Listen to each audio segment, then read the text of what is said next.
Dios les bendiga, hermanos. Bienvenidos nuevamente. Vamos a comenzar nuestro estudio, nuestra enseñanza que el Señor pone en el corazón. Hermanos, vamos a hablar hoy de algo, pues digamos, interesante. Una pregunta que alguien le hizo al Señor Jesucristo hace mucho tiempo. Pero la vamos a contextualizar conforme las Escrituras. Alguien le preguntó al Señor Jesucristo: ¿y quién es mi prójimo? Y si vamos a hablar de algún título, pues ese sería el título: ¿quién es mi prójimo? El problema de la actualidad que se está viviendo y que hemos visto y que hemos comentado en otras ocasiones es que las personas hemos perdido la perspectiva de la palabra del Señor para hacer la palabra del hombre. Y uno de los problemas más grandes que se está atravesando en muchas iglesias es precisamente esa palabra prójimo. El Señor Jesucristo nos da una enseñanza maravillosa que vamos a estudiar hoy. Pero antes de llegar ahí, vamos a leer qué era en el Antiguo Testamento y cómo fue cambiando la evolución de esa palabra a lo que es el Nuevo Testamento. Hoy en día hay infinidad de iglesias que queremos sanidades, pero se nos está olvidando la parte que el Señor puso, que son la santidad. Entonces, si una iglesia busca sanidad y no santidad, no está en el Señor.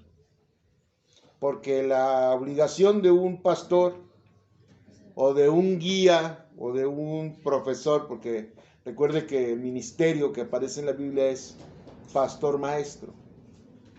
Quiere decir que nosotros tenemos la obligación de enseñar lo que Dios dice en su palabra. Hemos dicho infinidad de veces que nos podemos equivocar. Somos humanos y somos imperfectos. Pero el Señor nos guía a través de la palabra para tratar de que las cosas que se enseñan vayan de acuerdo a su escritura. Y la santidad, hermanos, nos tiene que entenderse que es lo que el cristiano debe de buscar. Porque la santidad es lo que te lleva a la sanidad. Y no al revés. No porque alguien es sanado va a ir a la santidad. De hecho, hay infinidad de casos de gente que ha sido sanada por el Señor y que no vuelven a las congregaciones. O que son sanadas y no buscan obedecer al Señor. Para poder manejar esos conceptos tenemos que encontrar también qué es prójimo. Porque el Señor nos manda muy directamente amar al prójimo. Y para eso, pues vamos a ir primero al Antiguo Testamento. Porque la palabra prójimo también aparece en el Antiguo Testamento. Hay muchísimas citas que hablan de prójimo. Si ustedes se ponen a buscarlas, encuentra unas más de 100 citas. Pero tomé dos del libro de Éxodos, que es la ley, que recuerden que la ley está en el Pentateuco, que son los 5 primeros libros. Y vamos a leer Éxodos capítulo 2. Una de las primeras ocasiones que la palabra de Dios menciona la palabra prójimo. Para el pueblo de Israel, el prójimo no era como nosotros lo conocemos hoy. Éxodos capítulo 2.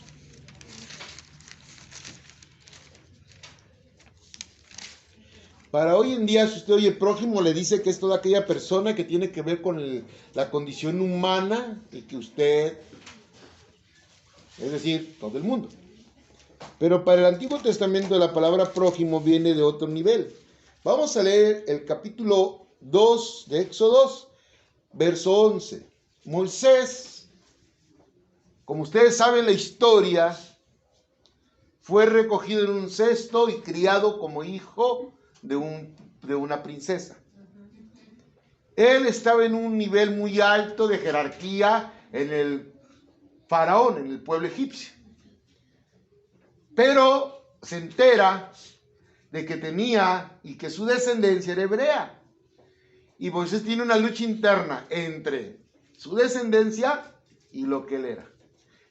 Moisés es un ejemplo de cómo alguien que entiende el camino del Señor es capaz de dejar todas las comodidades por buscar al Señor. Y en ese conflicto que él tenía, empezó a darse cuenta cómo el pueblo hebreo de donde él pertenecía era maltratado.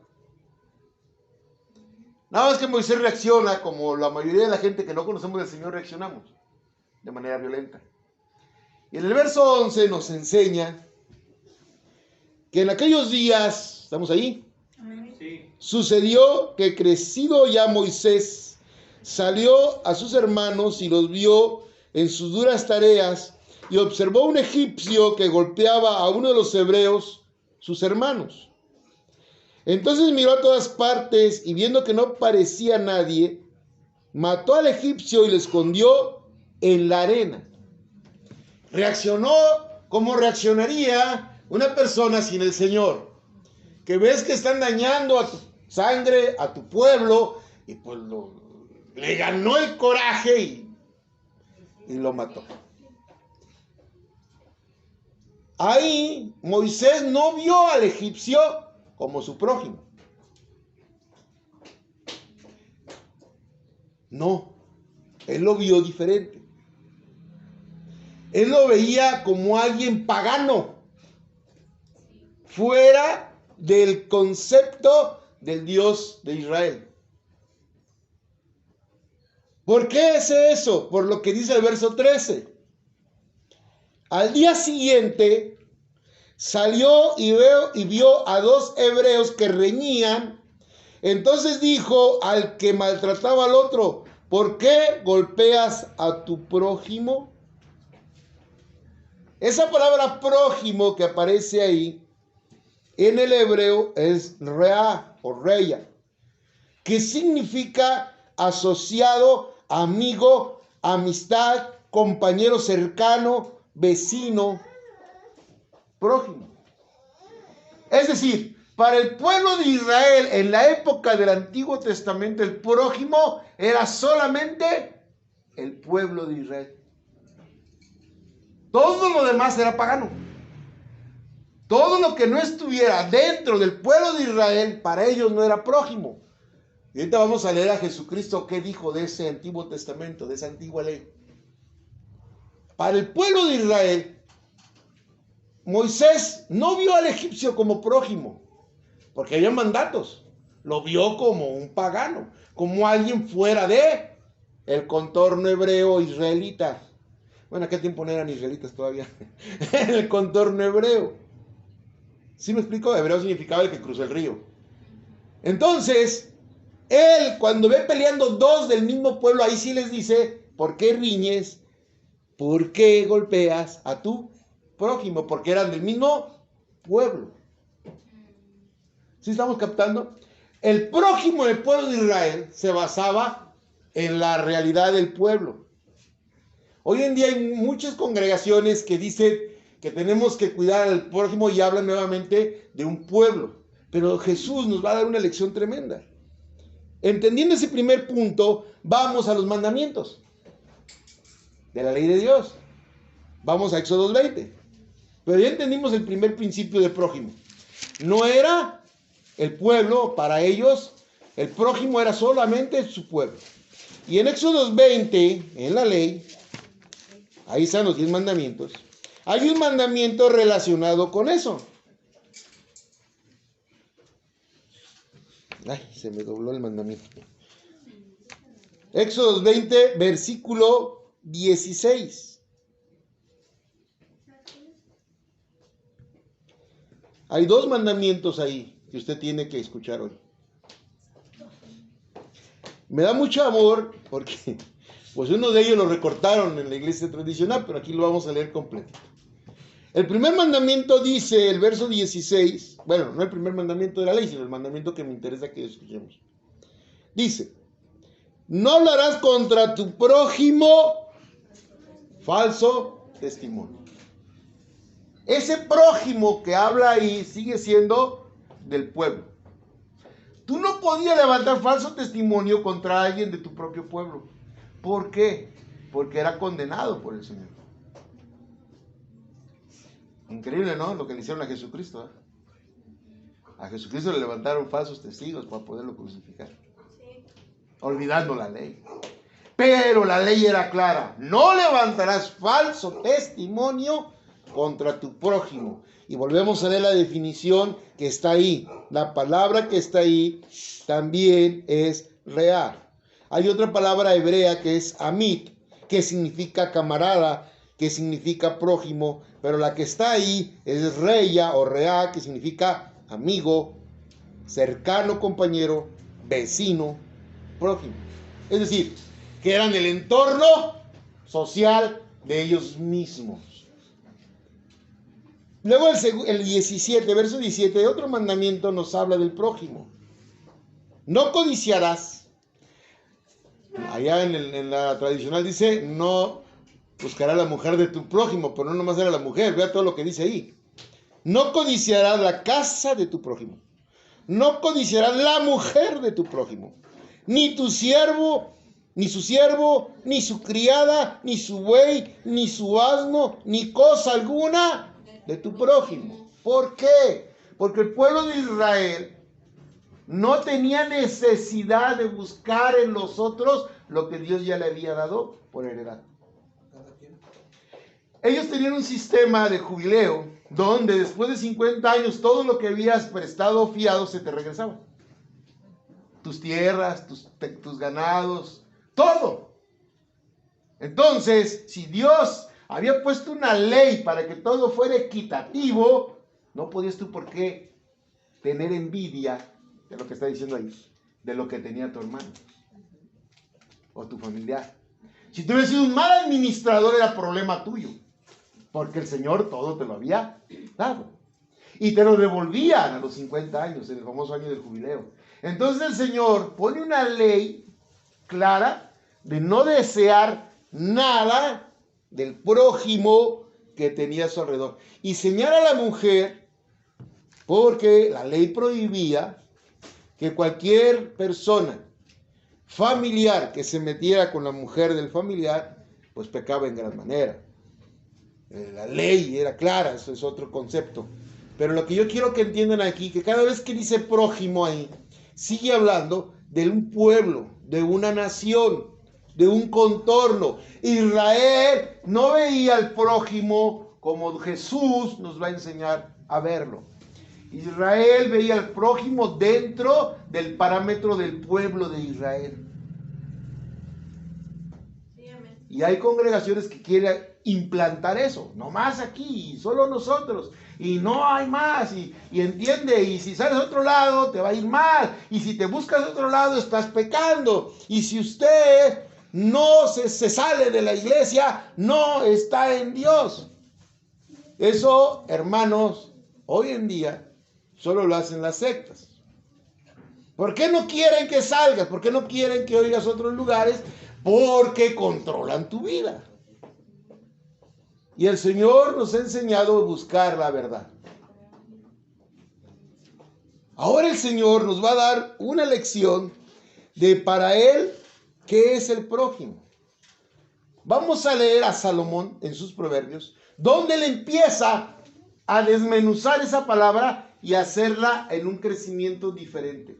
Recuerden, Salomón en Proverbios. Si no, busque el libro de Salomón. Busque Proverbios, lo escribió Salomón. Vamos a Proverbios, hermanos. Vimos lo que en la ley era prójimo. En la época de Moisés era prójimo. Ahora el rey Salomón nos muestra un contexto de prójimo también muy interesante. En Proverbios, capítulo 6.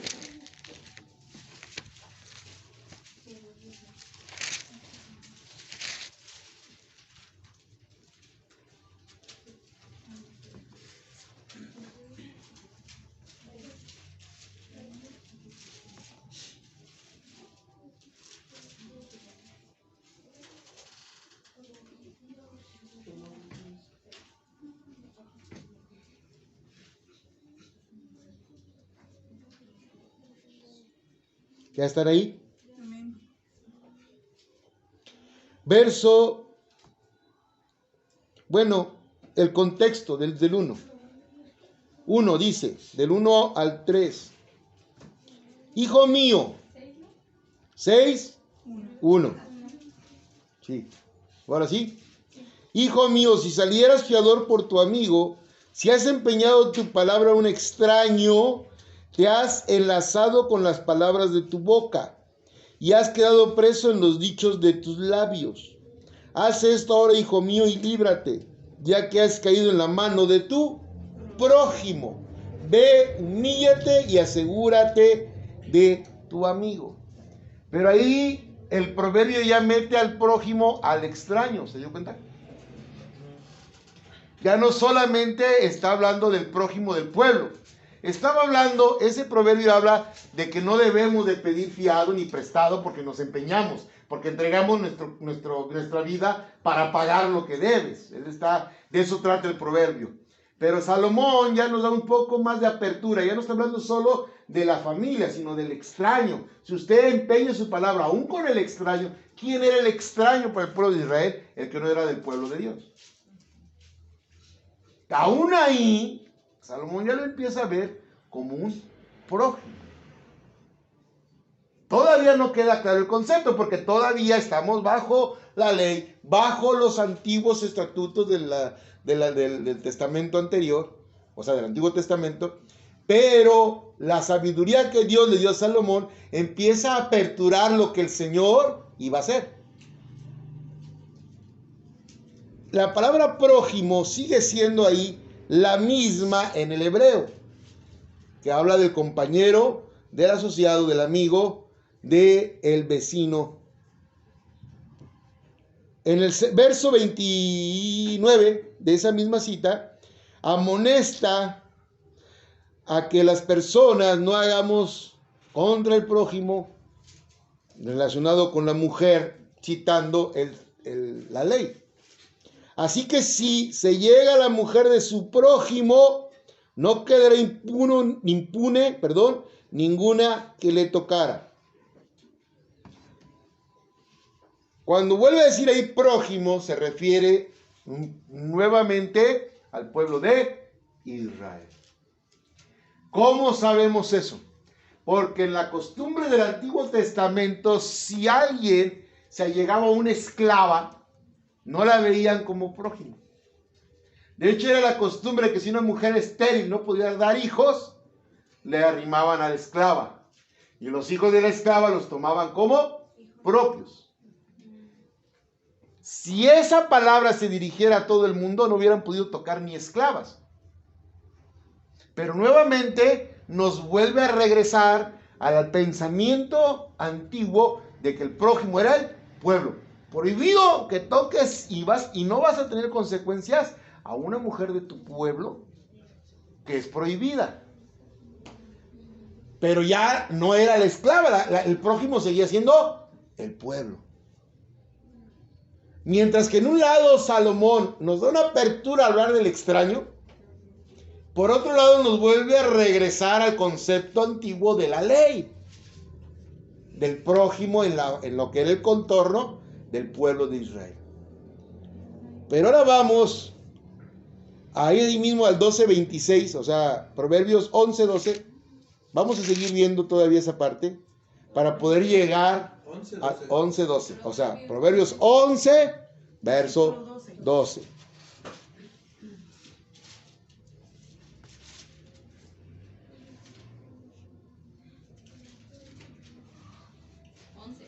Once, 12.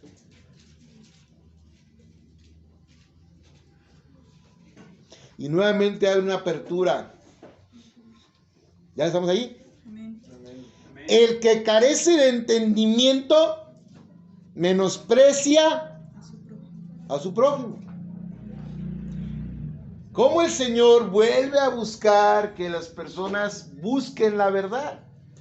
Cuando una persona no entiende, ¿qué es lo que debe uno de entender según los proverbios? Pues al Señor. Todo proverbio está escrito para que la persona sea sabia en el conocimiento pleno del Señor. Son consejos que los jóvenes deberían de leer a diario para hacer las cosas conforme a la voluntad de Dios. Amén. Pero si la gente no entiende, menosprecia al prójimo. ¿Por qué lo menosprecias? Porque tu creer que sabes hace que veas al otro por debajo. Tu falta de entendimiento de lo que Dios pide, de lo que Dios quiere realmente, te hace menospreciar. Por eso hay tanto ego en las congregaciones, en los líderes, hay soberbia, porque nos alejamos del pensamiento original de la palabra, que vimos la semana pasada, ¿se acuerdan? Cuando vimos que el Señor hablaba de misericordia y no de que pusieran la ley a rajatabla. El concepto principal de la palabra de Dios era la misericordia que el Señor quería que tuvieran de aquellos que tenían hambre, ¿se acuerdan? Que lo vimos. Hoy el Señor está diciendo lo mismo. Si tú no tienes el entendimiento correcto de la palabra, menosprecias al prójimo. Dejas de ver al prójimo a tu alrededor como iguales. Porque ante los ojos de Dios no hay acepción de personas. Esto nos lleva a 12:26 de ese mismo capítulo de Proverbios 12, verso 26. Esa falta de entendimiento, esa falta de palabra que vimos ahí, que nos dice el versículo que acabamos de leer, igual en Proverbios 12:26. 12:26. Esa falta de entendimiento nos impide hacer lo que nos dice el versículo 12:26. Que el que entiende la palabra de Dios tiene que actuar conforme al entendimiento de Dios. ¿Y qué nos dice el versículo 12:26? ¿Listos?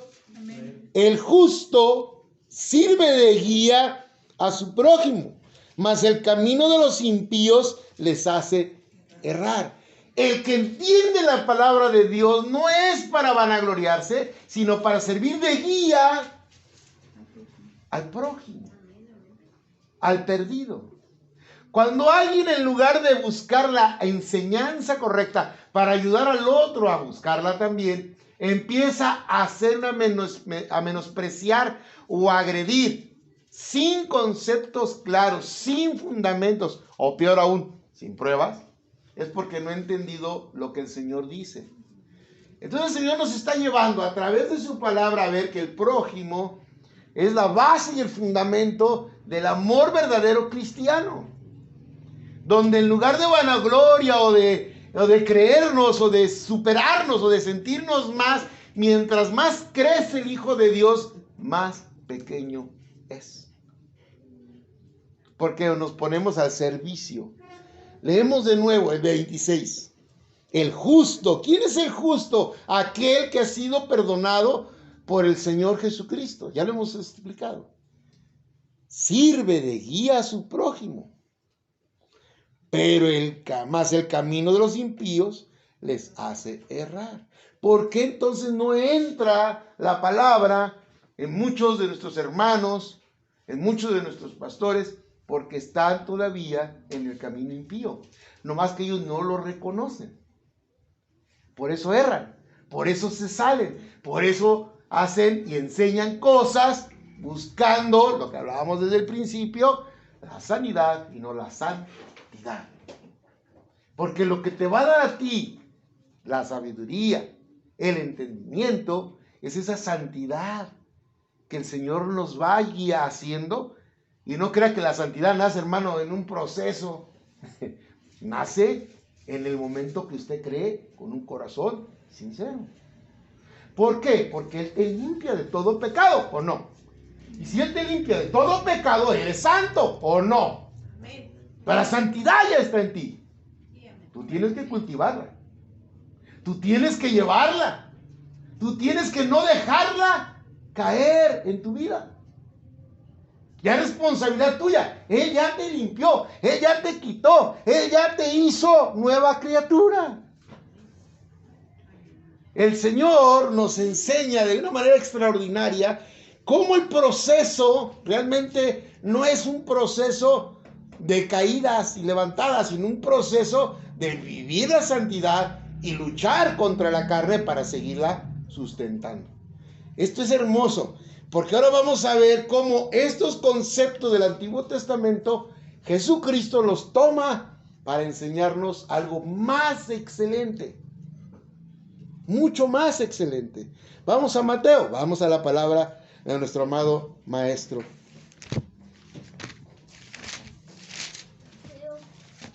Mateo, capítulo 5, Vámonos al 5, uno de los versos más bonitos.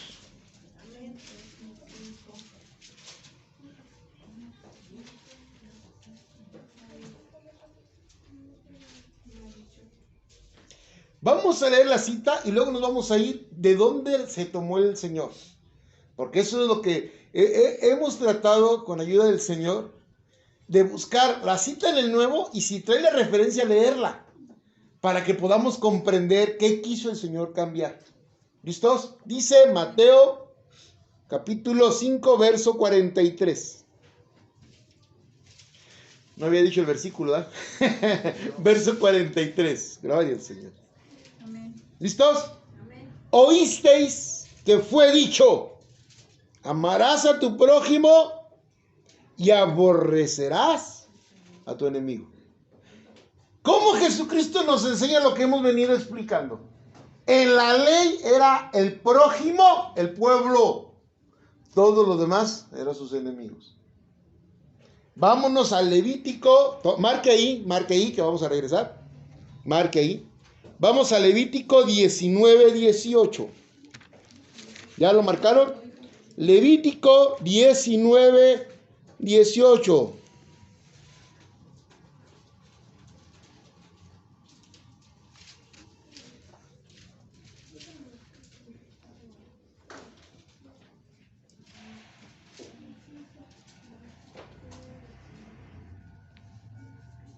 Fíjese bien, me encanta cuando el maestro explica. Dice él: habéis oído, ¿cierto?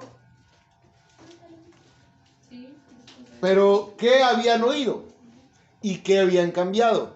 Buscando cómo el pueblo siempre pone conceptos religiosos. Levítico 19, versículo 18. Vers 19 es el capítulo grandote y 18 es el librito chiquito. ¿Ya? ¿Listos? Dice, bueno, lo voy a leer desde el 17, ya sabe que aquí.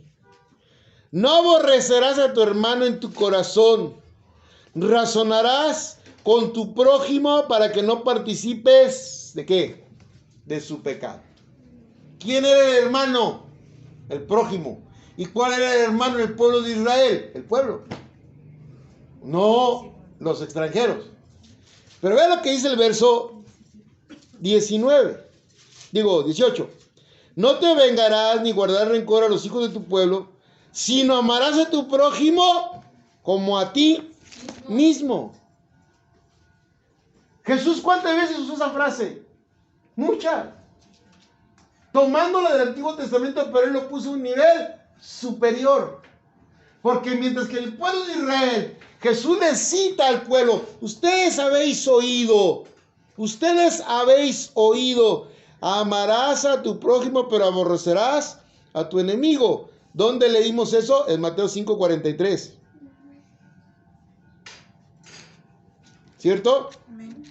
Pero ¿qué dice después? Pero yo os digo. Fíjense bien, el maestro les dice: ustedes oyeron, pero lo oyeron mal. Acabamos de leer Levítico 19 y 18 y 19, 17 y 18, donde dice amarás a tu prójimo, donde dice que aborrecerás a tu enemigo, de lo que leímos en Levítico. No estaba, pero el pueblo lo decía. Es ahí donde la costumbre transgrede el mandamiento. Leímos Levítico, Jesús cita Levítico, pero él dice: habéis oído, amarás a tu prójimo, porque lo leían. Pero ¿dónde decía aborrece a tu enemigo? No lo decían, pero en el pueblo lo decían. No sé si me estoy explicando. Es decir, que muchas veces citamos la Biblia y le agregamos algo que no está en la Biblia. Y el pueblo de Israel cometía el mismo error. Pásale.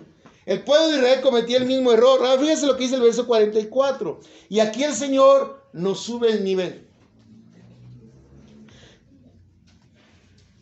Pero yo os digo: amad a vuestros enemigos, bendecid a los que os maldicen, haced bien a los que os aborrecen, y orad por los que os ultrajan y os persiguen. ¿qué dijo el Señor entonces? Que para él, ¿cuál era el prójimo? Todos. Él cambia el concepto erróneo de la ley para darnos el concepto correcto de Dios. No que la ley estuviera mal, sino que le habían agregado el aborrece a tu enemigo, poniendo al prójimo solo en el nivel del pueblo, que era lo que el pueblo de Israel creía, porque así se los habían enseñado. Salieron del concepto original de la palabra para hacer un concepto distinto, y Jesús, por medio de estas preciosas palabras, vuelve al pueblo a buscar a que el prójimo son todos. Verso 45. Si usted hace lo del verso 44, vamos a leerlo de nuevo. Porque yo os digo, amad a vuestros enemigos, bendecid a los que os maldicen, haced bien a los que os aborrecen, y orad por los que ultrajan y os persiguen. ¿Para qué?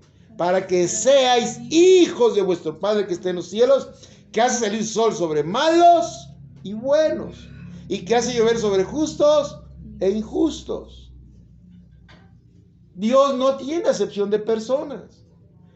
Dios a todos busca la bendición. Por eso, hermanos, cuando alguien ve un milagro que de pronto pasa en un mundo secular, la gente dice, es que se fue del diablo. No necesariamente. Dios es misericordioso con todos, pero no todos van a ser salvos. Porque no todos aceptan la verdad. ¿Y quién es la verdad? Jesucristo. Amén. Yo soy el camino, la verdad y la vida. Entonces, ¿qué está diciendo el Señor? Verso 46. Porque si amáis a los que os aman, ¿qué recompensa tendréis? ¿No hacen también lo mismo los publicanos? Y si saludáis a vuestros hermanos solamente, ¿qué hacéis de más? ¿No hacen también eso así los gentiles? ¿Qué tenía de bueno o de extraordinario que ames al que te ama? Nada. Es como cuando alguien te dice a ti, hermanos, pues ahora un ejemplo burdo, pero los hermanos reciben con amor y nos dan los alimentos, y nosotros decimos, no, pues ahora nos toca a nosotros, ¿verdad? Entre hermanos, qué bonito. Pero no sería más bonito que si sobra algo, llevárselo a alguien que no tiene. Es lo que está diciendo ahí. O sea, darle al que te da es fácil. Hasta por conveniencia, perdón por la palabra. No que aquí lo hagamos por conveniencia, gracias a Dios, no. Pero hay muchos que por eso tienen ese concepto de que si yo doy al Señor, Él me regresa. ¿Por qué? Porque en su mente está que yo doy para que me den. En las empresas hay que dar para que me den. Y yo me esfuerzo porque me merezco más. Y son conceptos que tenemos todos. Pero, ¿qué hay de la excelencia en tu vida? ¿Qué hay de que tú demuestres que eres hijo de Dios y lo haces por amor a Dios, no por amor a lo que te van a dar? El Señor dice, ¿qué de bueno tiene que lo hagas con aquellos que son del mismo? Hazlo con aquellos que no son del mismo. Fíjese qué hermoso, el Señor nos pone una línea así de altota. Sed pues vosotros perfectos, verso 48, como vuestro Padre que está en los cielos es perfecto. ¿Por qué dice que el Padre es perfecto? Porque el Padre hace llover sobre buenos y malos. Porque el Padre nos da a todos. Porque Él es misericordioso con todos. Pero no con todos van a poder ser salvos. Pero eso ya no es cuestión del Padre. El Padre dice en su palabra que quiere que todos sean salvos. Esa es su voluntad, pero no todos la vamos a cumplir. Es tan maravilloso ver que el Señor pone la línea muy alta. Vámonos ahí mismo a Mateo 22:39 para seguir con el concepto que el Señor nos está dando a lo que es el verdadero prójimo. Mateo 22. Vamos a leer desde el 34. Fíjese bien, hermanos, la pregunta del $1,000,000. Le preguntan al maestro una pregunta trampa. Una pregunta donde Él vuelve a sacar esa grande sabiduría de Él para darnos una lección a todos. Eso yo cuando leo al maestro, a veces le digo, Señor, no entiendo todo, pero yo estoy seguro que ahí hay cosas que debes de darme, porque está realmente fuerte la palabra cuando el maestro habla. Dice el verso 34. Entonces los fariseos, oyendo que había hecho callar a los seduceos, se juntaron a una. Anteriormente hablaban de la resurrección y Jesús les pone un hasta aquí a los seduceos. Y uno de ellos, intérprete de la ley, preguntó por tentarle diciendo, ¿para qué preguntó el fariseo? ¿Para aprender? No. ¿Qué quería? Una pregunta con un sentido capcioso, con un sentido que cualquier respuesta que dieras iba a acusar. Fíjese qué interesante. No, yo la verdad admiro al maestro. Yo creo que yo sí caigo en la trampa. Porque fíjese la pregunta. Maestro, ¿cuál es el gran mandamiento en la ley? Y cualquiera de nosotros, si le preguntan, ¿cuál es el más grande mandamiento? Tú te vas a ir a los 10 mandamientos. Y vas a contestar cualquiera de los 10, no sé cuál sea para ti el más grande. Pero si él contestaba uno de los 10, iba a ser acusado de falso, porque los 10 son importantes. Y si él decía que los 10 eran importantes, entonces iba a ser acusado de ignorante. Porque hay más cosas en la ley que los 10 mandamientos.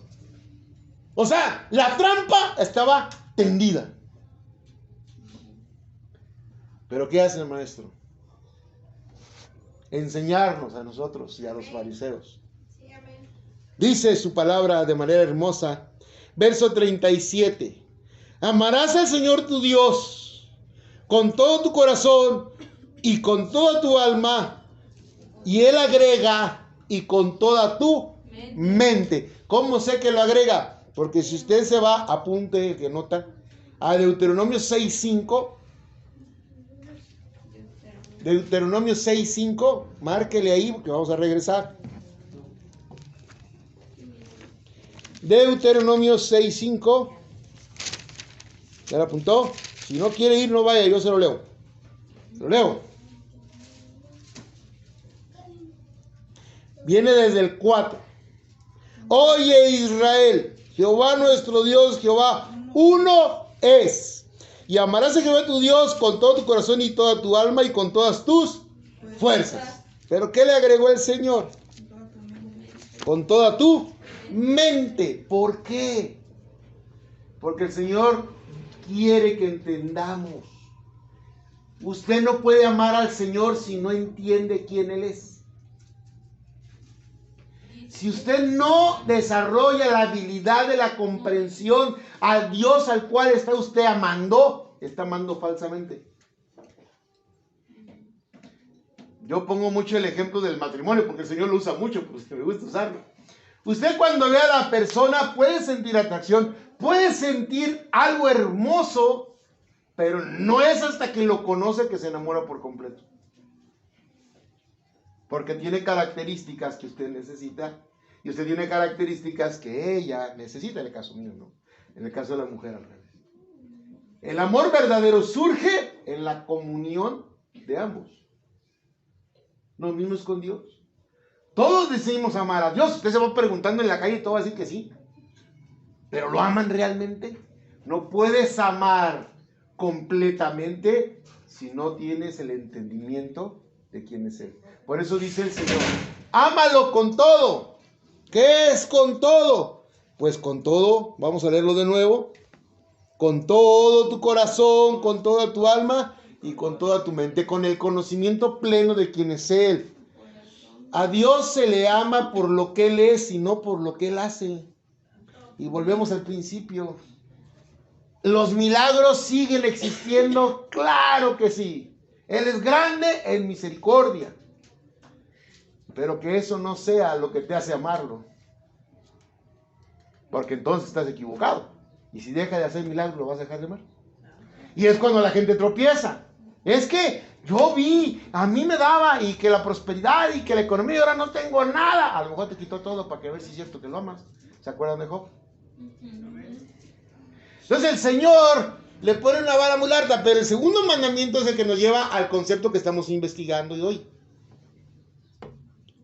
Y el segundo es semejante al primero.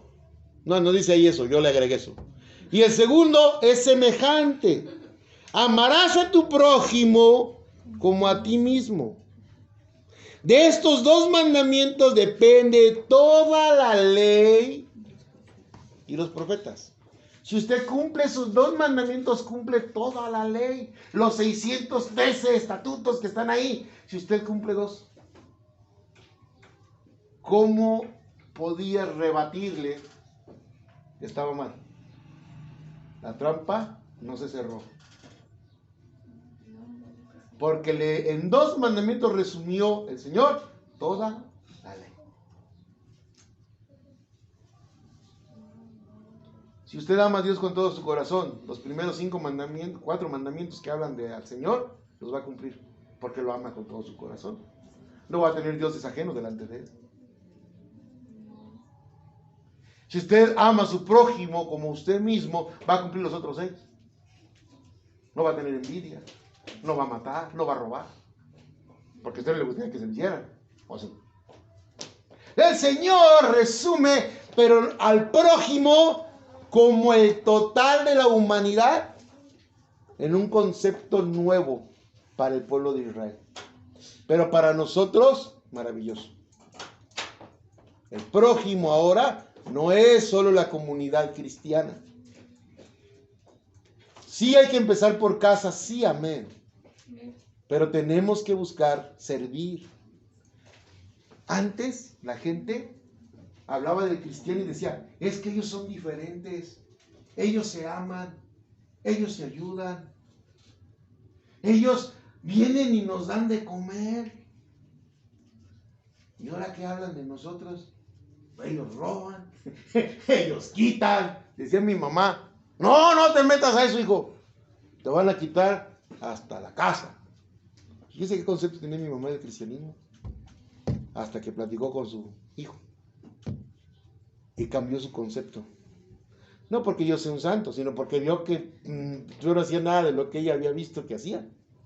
Entonces el verdadero hijo de Dios busca en el Señor las maravillas de su palabra. Y vamos a ir a Lucas, donde viene un relato maravilloso y una explicación tan perfecta de lo que es el prójimo. El maestro usa una enseñanza. Lucas capítulo 10, verso 25. Verso 29. Bueno, vamos a leer del 25, pues ya leemos el contexto. Del 25 al 37. ¿Listos? Fíjense bien. Nuevamente las trampas. ¿Listos? Lucas, ¿le llegaron ahí? 10, 25. Y he aquí, un intérprete de la ley se levantó y dijo para probarle, maestro, nuevamente, ¿para qué? Para probarle. No, sí. Haciendo qué cosa heredaré la vida eterna. ¿Usted quiere saber qué necesita para heredar la vida eterna? ¿A qué le preguntaron qué necesitaba? ¿Y qué contesta el Señor? ¿Qué está escrito en la ley? ¿Cómo lees? ¿A qué respondiendo dijo, amarás al Señor tu Dios con todo tu corazón, con toda tu alma y con todas tus fuerzas, y con toda tu mente y a tu prójimo como a ti mismo? ¿Qué citó ahí? A Jesús, ¿cierto? Jesús lo acababa de decir, lo leímos antes. Y ahora este intérprete de la ley lo cita. Y Jesús le dice, bien has respondido, haz esto y vivirás. ¿A qué se refería con vivirás? A la vida eterna. Él decía que ¿qué necesitaba? Y cita los 2 mandamientos que resumen los 10, toda la ley. Y Jesús le dice, bien has dicho, hazlo y vivirás. Pero él, tratando de justificarse, dice, pero él queriendo justificarse, verso 29, así mismo dijo a Jesús, ¿y quién es mi prójimo? ¿Por qué preguntó eso? Porque ellos seguían en la ley, donde el prójimo era solamente el pueblo de Israel. Y Jesús había dicho ya que el prójimo era todos. Él quería ver si estaba en lo correcto o si Jesús iba a retractarse. Y el Señor pone un ejemplo maravilloso que nos va a dar luz a nosotros de quién es el prójimo para el verdadero Hijo de Dios. Leemos verso 30. Respondiendo Jesús dijo, un hombre descendía de Jerusalén a Jericó y cayó en manos de ladrones, los cuales le despojaron e hiriéndole se fueron dejándole medio muerto. ¿De dónde descendía? De Jerusalén. ¿Quiénes era la gente de Jerusalén, hermanos? El pueblo de Israel, el pueblo hebreo.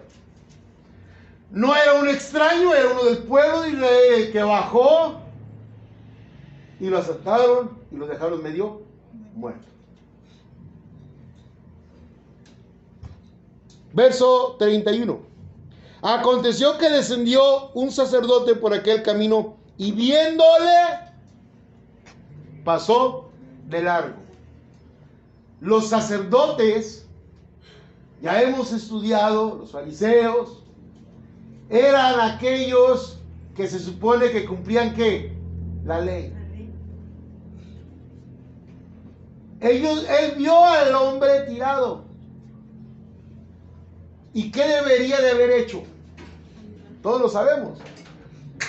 Pero él no lo hizo porque lo vio con los ojos de la envidia, del coraje, no sé qué tendría ese cuate en la cabeza, pero no tuvo misericordia. Tal vez hasta tuvo miedo, porque recuerden que en la ley tocar un muerto era inmundo. ¿Se acuerdan?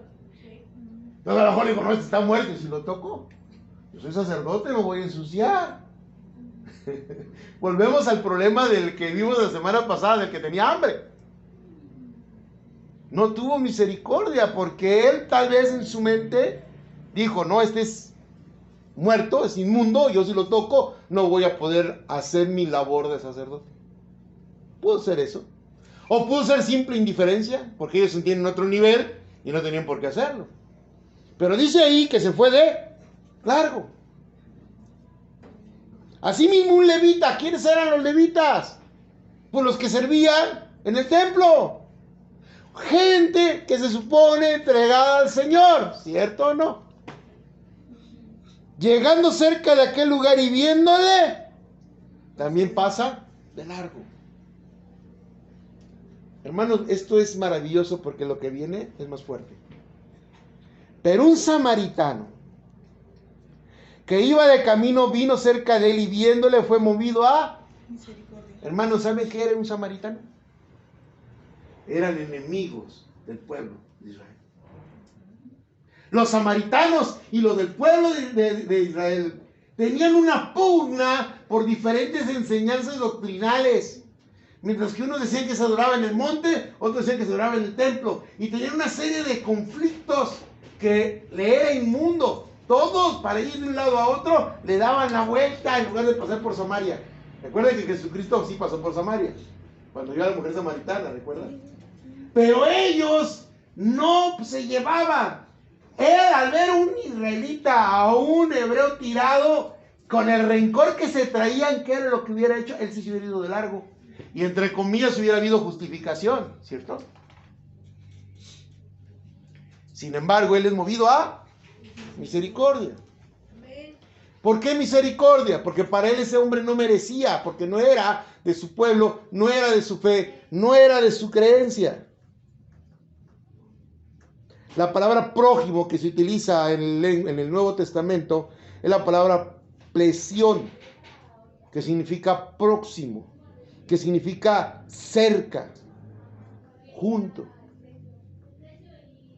Él en ese momento no lo vio como un enemigo, lo vio como alguien necesitado, como alguien que era de este mundo y que también ha sido diseñado por Dios. Él vio la creación de Dios, no al enemigo. Y Dios nos dice de una manera tan maravillosa como Él no solo se acerca, sino que dice el verso 34, y acercándose vendó sus heridas, echándole aceite y vino, y poniéndole en su cabalgadura lo llevó al mesón y cuidó de él. Otro día al partir sacó 2 denarios, que eran 2 días de salario, hermanos, y los dio al mesonero y le dijo: cuídale, y todo lo que gastes de más yo te lo pagaré cuando regrese. ¿Cuántos estamos dispuestos a hacer a alguien por un completo extraño lo que hizo ese hombre? ¿Cuántos de nosotros estamos dispuestos a dar de lo nuestro para curar al necesitado? ¿Cuántos? El Señor le estaba poniendo un ejemplo con uno de los grandes enemigos que había en esa época de su pueblo. Y cómo había tenido misericordia, porque veía la creación, veía la parte que todos debemos de ver del ser humano, creación de Dios. No serán hermanos, no, pero son creación de Dios. Lo mismo sentimos misericordia por un animalito. ¿Sabe qué es lo triste hoy en día, hermanos? Y aquí sí voy a hacer un breve paréntesis. Hablan de cuidar a los perros. Hay lugares donde hacen adopciones de perritos. Y hablan y hay movimientos que agreden y que hacen y que luchan por la defensa animal. ¿Y quién lucha por la defensa del niño cuando hacen los abortos? Es increíble el mal raciocinio que tenemos hoy en día. Ahí debería entrar la palabra prójimo. Y hago el paréntesis porque me vino a la mente recordar esa parte tan oscura que la humanidad está viviendo hoy con los abortos. Defendemos tantas cosas y no a un ser indefenso que no se puede defender a sí mismo. Y dice la palabra del Señor de manera explícita: ¿quién pues de estos 3 parece que fue el prójimo de que cayó en manos de ladrones? Él dijo: el que usó de misericordia con él. Entonces Jesús le dijo: ve y haz tú. ¿Cuál es el mandato de hoy? ¿Quién es tu prójimo? Todo aquel que está a tu alrededor. Haz tú lo mismo. ¿No dijo eso? ¿Y quién es ese tú? Pues tú, yo. Nosotros debemos de ver a las personas que podemos ayudar con la opción de ayudar. El prójimo ya no es un entorno religioso, ya no es una congregación solamente, es todo aquel al que se le puede ayudar. Obvio, hermano, y no quiero ofenderle, no es de que usted dé todo, no, es dar lo que uno puede. Si no puede, pues no puede, o sea, tampoco se sienta mal, pero siempre podemos hacer algo, hermano, siempre. Ayudar a alguien un carro que no pueden empujarlo y usted va pasando por ahí, pues se para a ayudarle. Sí, amén. Ahí no es dinero, pero ve la necesidad. Eso debería de diferenciar al pueblo de Dios del resto del mundo, que somos como el Señor nos manda ser. El maestro nos da la lección perfecta de lo que es un prójimo con los enemigos. Nos lo explicó de una manera, nos lo explicó de otra y nos da un ejemplo. Ese es el maestro. Él es grande. Y sus discípulos, la gente alrededor de él, escribe sobre lo mismo que el maestro enseñó. Vamos a Romanos 13, 1, 8. Romanos 13, 1, 8. Está adelantito. Aquí Pablo hace una referencia a eso que estamos diciendo. Romanos 13, 1, 8. 13. Bueno, es el 8, pero. 13, 8. Romanos 13. Vamos a leer el 8, porque quiero leer otros versículos. Usted se va a leer los demás antes para que entienda el contexto, ¿sale? El 8. No debáis a nadie nada, sino el amaros unos a otros, porque el que ama al prójimo ha cumplido la ley. Ame al prójimo. ¿De dónde sacó Pablo esa escritura? De lo que aprendió de él, maestro. Más adelantito en Santiago 2, 8, 9. Santiago, está casi al final. Santiago 2, 8, 9.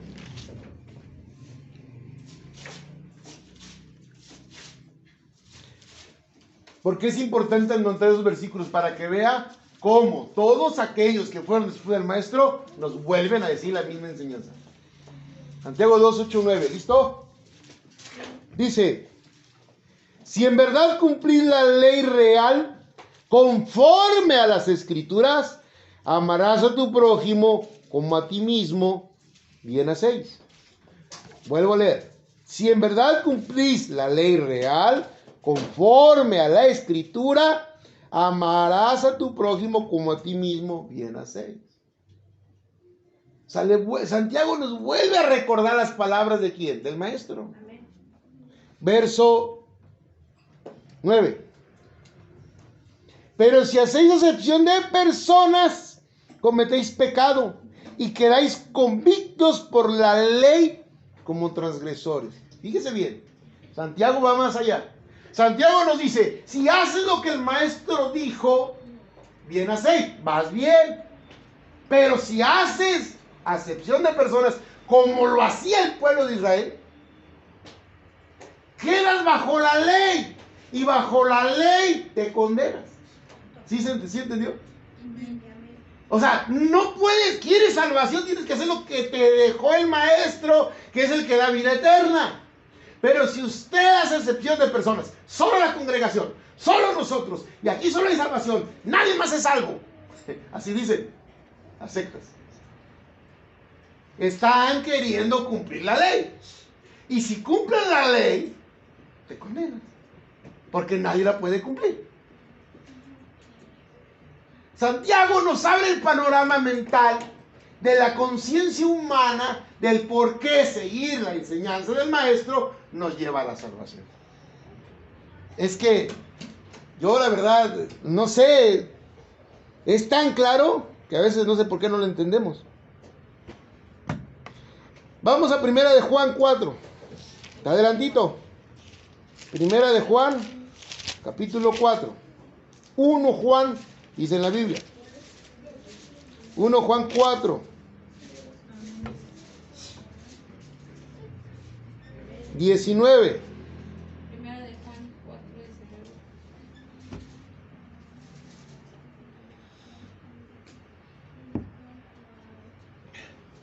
19. Y aquí Juan, Primera de Juan 4, versos 19 y 20. Vamos a leer. Bueno, hasta el 21. Y aquí nos da una luz tremenda Juan. 4, verso 4. Del prójimo. Capítulo 4, verso 19. 4 grandote, verso 19 chiquito. ¿Listos? Dice, nosotros le amamos a Él porque Él nos amó primero. Nosotros no somos los que decidimos amar a Dios. Ese punto es muy importante siempre en la vida del cristiano. Reconocer que Él te escogió, que Él te jaló, que Él te buscó, que Él te sacó de la inmundicia, del fango cenagoso y te puso sobre la roca. Él es el que hace la obra. Uno tiene solo que seguir el amor que Él mismo nos enseñó. Luego sigue el verso 20. Si alguno dice, yo amo a Dios, fíjese bien, ¿Se acuerdan que os dije? Si nos salimos a preguntar, ¿aman a Dios? Todos van a decir que sí. Pero veas, si uno dice yo amo a Dios y aborrece a su hermano, es mentiroso. Pues el que no ama a su hermano a quien ha visto, ¿cómo puede amar a Dios a quien no ha visto? ¿Cuántas veces los problemas y las envidias y los corajes y los rencores nacen en el corazón del hombre contra el mismo hombre? ¿Y sabe qué es lo más triste? Que nacen las congregaciones. ¿Cómo? A ver, tengo que amar a... Ay, es que me cae de gordo. Tiene que amarlo. ¿Pero por qué? Porque el Señor nos lo enseña. Pero a cada rato, dice la Biblia, a cada rato, pues enséñele. O sea, ¿por qué criticas? ¿Por qué lo agredes? ¿Por qué lo quieres enterrar? ¿Por qué no lo saludas? ¿Por qué cuando tú piensas el día que lo vea? Pero ese día lo voy a agarrar. Y ese día le voy a dar unas... ¿Por qué? Si el Señor nos manda ahorita vamos a ver cuál mandato manda para hablar con el hermano. ¿Por qué guardas rencor en tu corazón? Si amas a Dios, no puedes decir que no amas a tu hermano. Con todos sus defectos, con todos sus problemas. Busquemos limar asperezas, eso sí, pero no puedes dejar de amarlo. No te puede caer gordo alguien que ama al Señor y que busca al Señor, aunque se tropiece. No puede, porque estás en el mismo camino. Y no importa la congregación. Si debemos de amar al enemigo, órale, hermano. Hermano, el Señor nos deja las varas bien altas. Él no anda con medios temas. 21. Y nosotros tenemos este mandamiento de Él. Usted es hijo del Señor. Amén. Usted es cristiano. Sí, todo el mundo grita. Pues entonces obedezca. ¿Cuál es el mandamiento? El que ama a Dios, ame también a su hermano. Si no, no lo amas. Fíjese qué complicado es ese mandamiento, porque el corazón del hombre tiende a ¿qué? Al rencor, al odio, al daño, a la envidia. Es otra. Híjole. Hermanos, vamos a ver cómo da el orden el Señor, basándonos en esto que acaba de decir el Señor, que debemos de amar a nuestros hermanos. Entonces, ¿qué hago, pastor, con aquellos que pues no entienden? Pues veamos qué dice el Señor. Vamos a Mateo 18, 15 al 22. Mateo 18, 15 al 22. Tú dices amar a tu prójimo como a ti mismo, pues tienes que cumplir lo que dice Mateo 18. Tú dices que amas a tu hermano, pues tienes que cumplir Mateo 18. Mateo 15, 18. 18, 15. O sea, 18 grande, 15 chiquito. Mateo 18, 15 al 22. Vamos a leer para que te esté anotando. Bueno, todos están anotando hoy, me da mucho gusto eso. Bueno, casi. La esposa aprovecha porque el pastor la tiene escrito todo. Ya tiene escrito todo. Dice, ay, que me lo pase.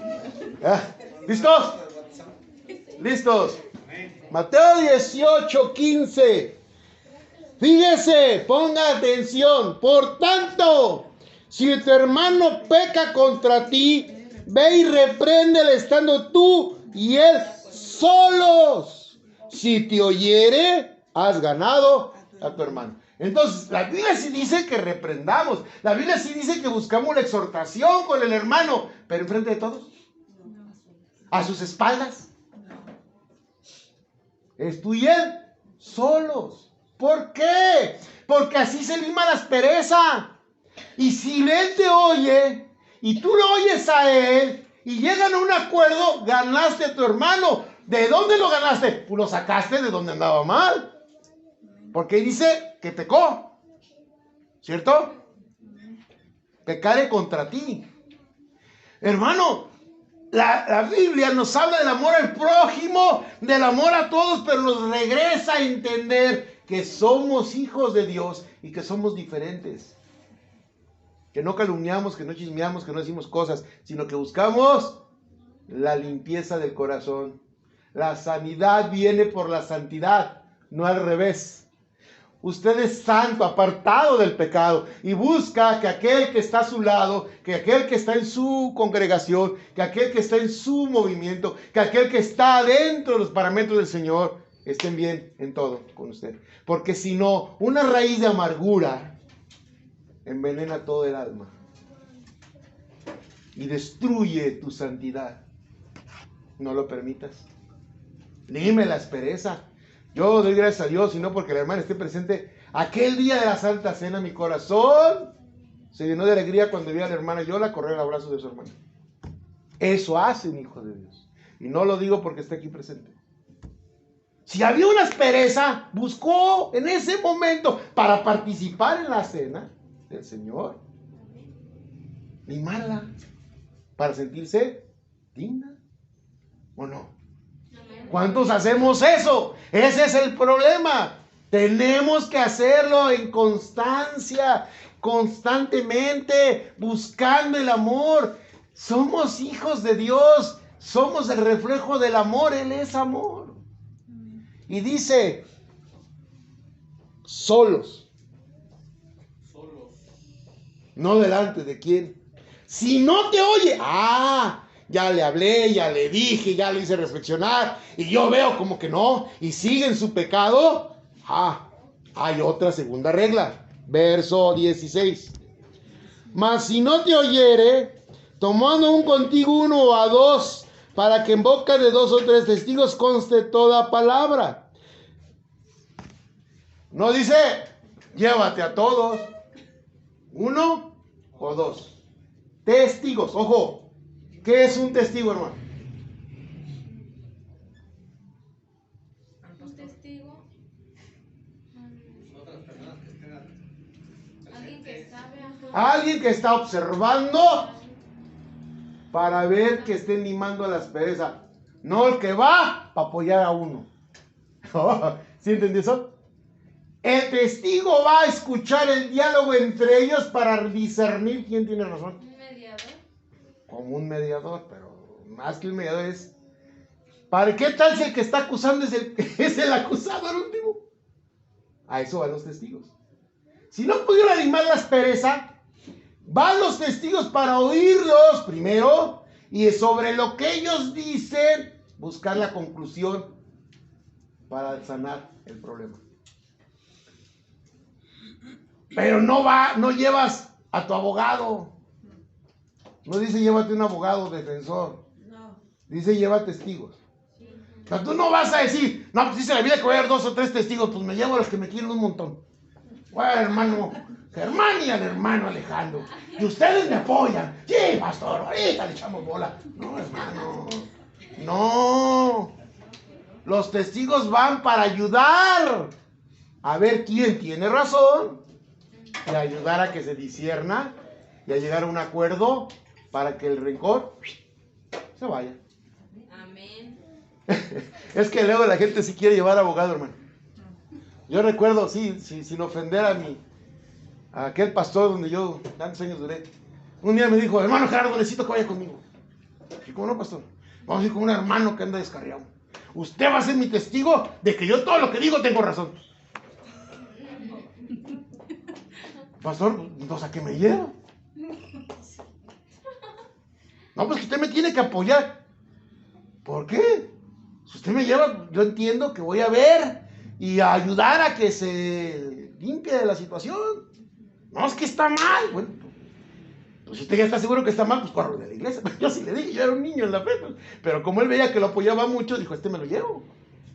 No, los testigos no son para eso. 2 o 3 testigos. Verso 17. Si no los oyere a ellos, ¿vio que era para eso? ¿Vio? O sea, oyen y opinan para limar la aspereza. ¿Vio? Si no los oyere a ellos, dile a la iglesia. Entonces ahora sí, lo llevamos con el tribunal. Y si no oyere a la iglesia, tenlo por gentil y publicano. Hermanos, Estamos hablando de pecado, ¿cierto? Estamos hablando de situaciones de pecado. Cuanto y más en situaciones de diferencia de opinión. Ahí debería ser mucho más fácil. Porque hablas, limas y quedaría claro. Si en pecado nos pide todo ese proceso. Pero todavía nos dijo el Señor, ¿se acuerdan de Pedro? ¿Cuántas veces de perdonar a mi hermano? ¿7 veces? ¿Y qué le dijo el Señor? 70 veces 7. Saque la cuenta. 70 a la séptima potencia. Saque la cuenta. No le va a alcanzar la calculadora. ¿Qué quiso decir el Señor? Siempre. Si tu hermano pecare contra ti, otra cita que él dijo. Y 7 veces viniera a pedirte perdón, 7 veces le perdonarás, ¿se acuerdan? Si él reconoce que se equivocó y viene a ti, perdóname, ¿qué debes de hacer? Perdonar. ¿Por qué? Nos perdonó primero. ¿Somos el reflejo de Jesús o no? Y ya para cerrar, Colosenses 3.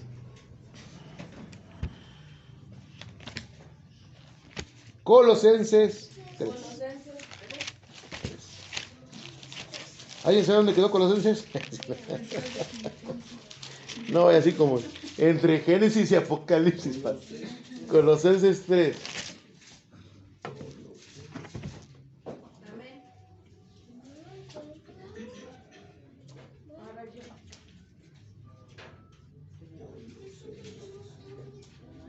Si usted lee el contexto desde el 5 hasta el 12, se lo voy a dejar de tarea. Vamos a empezar en el 13. ¿Listos? ¿3 qué? Colosenses 3:13. ¿El de tarea? Ya antes todo lo anterior. Todo el 3. Todo el 3. Del 1 ¿al qué? Al 13. Amén. ¿Listos? Dice la palabra del Señor. Soportándonos unos a otros y perdonándonos unos a otros.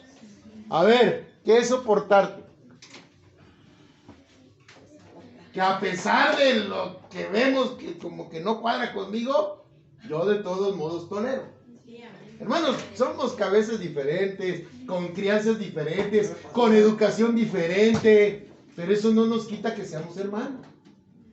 Y a veces a lo mejor a un hermano cuando traemos, no sé, taquitos, no le gustan los taquitos, pues ni modo. Lo siento. Hágase un huevo. Pero no se enoje. ¿Sí me entiende? O sea, no tenemos los mismos gustos. Sí, luego hay gente que dice otra vez pollo. Ay, pues ni modo, si no hubo otra cosa, ¿qué va a hacer? Otra vez carnita. Carnita. Oh, esa no se enfada uno. O sea, el punto es soportándonos. ¿Por qué me voy a enojar? ¿Por qué?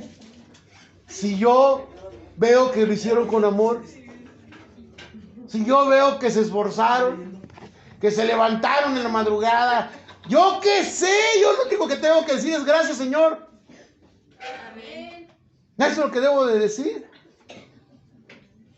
Dicen que un pastor tiene que tener estómago de come todo, porque luego nos invitan acá al lugar que, ay, joder. Yo, por ejemplo, que el picante me hace tanto daño, luego me dan unas comidas, me dejan temblando. Llévese su omeprazol. Sí, ni modo, no me queda de otra. Nos dice el Señor, soportándonos unos a otros, perdonándonos. ¿Quién? Unos a otros, porque esa es la enseñanza del prójimo. Eso es lo que el Señor Jesucristo impuso, porque tenemos que ser reflejo de Él. Hermanos, Él nos perdonó todo sin merecerlo. Luego dice, si alguno tuviera queja contra otro de la manera que Cristo os perdonó. ¿Cómo te perdonó Cristo? Con amor. Y con todo. Él sufrió lo que merecíamos. Golpes, azotes, cruz, todo. Y todavía en la cruz, ¿qué dijo? Perdónalos porque no saben. Lo que hacen. Híjole, esas palabras deberían de retumbarte en la cabeza cada vez que te enojas con un hermano. Deberían de... Híjole, el Señor Jesucristo nos perdona. Ay, sí, hermano. Perdón. Ya no le diga, no lo vuelva a hacer. Mejor diga, si usted mismo lo voy a volver a perdonar. Porque a veces somos medios burritos. Caemos y caemos. Y el pobre hermano, sí, está bien. Ni modo. Como Cristo os perdonó, ¿cómo perdonó Él? Con todo. Él no dijo a medias. Así también hacedlo vosotros, verso 14. Y sobre todas estas cosas, vestidos de amor, que es el vínculo. ¿Por qué el amor es el vínculo perfecto? Porque Dios es amor. ¿Qué es vestirte de amor? No es que se ponga el pañuelito y... No, hermano, ni la flechita, no. Eso no. No vaya a pensar que eso es el vestirse de amor. Vestirse de amor es que usted esté dispuesto a ser feliz con quien esté a su lado. Ahí el que se sienta a su lado, usted sonría, se contente. Mire, cuando alguien viene de mal humor y ve a alguien feliz, se contagia. ¿Se contagia de mal humor? No, se contagia el de bueno. No, si usted empieza, mire, eso se contagia más fácil, ¿eh? Sí. Si alguien empieza a decir cosas que, ay, ya no traigo dinero, ya no se acuerda, yo tampoco. Y empieza una chilladera. En lugar de que, hermanos, no trae dinero, pero tiene al Señor. Gloria a Dios, pues sí es cierto, Él proveerá, ¿no? Así debería ser el pensamiento cristiano. Pero no estamos tan acostumbrados a las cosas del mundo que nos vamos para abajo. Pero dice, vístete de amor. Hay una vez unos jóvenes, usted lo puede ver luego en internet, que se pone con un letrero, doy abrazos gratis. Y uno que otro se atreve a acercarse. Ay, yo para qué quiero un abrazo de ese. Pero hay gente que ¡ay! Y se les ve la sonrisa. ¿O no? Sí. Amén. Así es el cristiano. Por eso cuando les dice uno al final, salúdense, ámense, apapáchense. En México la palabra apapacho es un amor más allá del común. Bendito la palabra del Señor que puso en México. Esa palabra apapacho, hermano, significa una cosa maravillosa. Un día se la dejo de tarea para que la investigue. Verso, ¿qué me quedé? 15. ¿Qué pasa si usted se viste de amor? 15. Y la paz de Dios gobierne en vuestros corazones, a la que sí mismo fuisteis llamados en un solo cuerpo, y sed agradecidos. ¿Qué pasa si usted está lleno de amor? Tiene paz. Y si tiene paz, ¿qué lo perturba? Porque su confianza no está en el hombre. Nosotros no nos debemos de preocupar si el hermano nos quiere agredir, si el otro hermano no nos caemos bien. No, usted viva en paz. Dijo el Señor, y en lo que ustedes puedan hacer el bien a todos. Tengan paz. ¿Cómo tengo paz? Bueno, vais a Filipenses 2. En oración, en ruego, en acción de gracias. Si usted entrega sus cargas, Él le va a dar paz. Una paz que sobrepasa todo entendimiento humano. Al entender todo este contexto, hermanos, no debemos de guardar rencores, no debemos de agredir hermanos, no hablemos de mal nunca de nadie si no está presente. Y si usted tiene algo, hable con él. Lime la aspereza y adelante. Amén. ¿Para qué? Para que el amor de Dios sea el reflejo de su vida. Y si el otro no quiere, ese ya es problema de él, no de usted. Usted haga lo que el Señor dice y el Señor se encarga de darle una paz. Hermanos, vivir en la presencia del Señor y con la paz del Señor, nada nos turba. Amén. Y gloria al Señor por su palabra.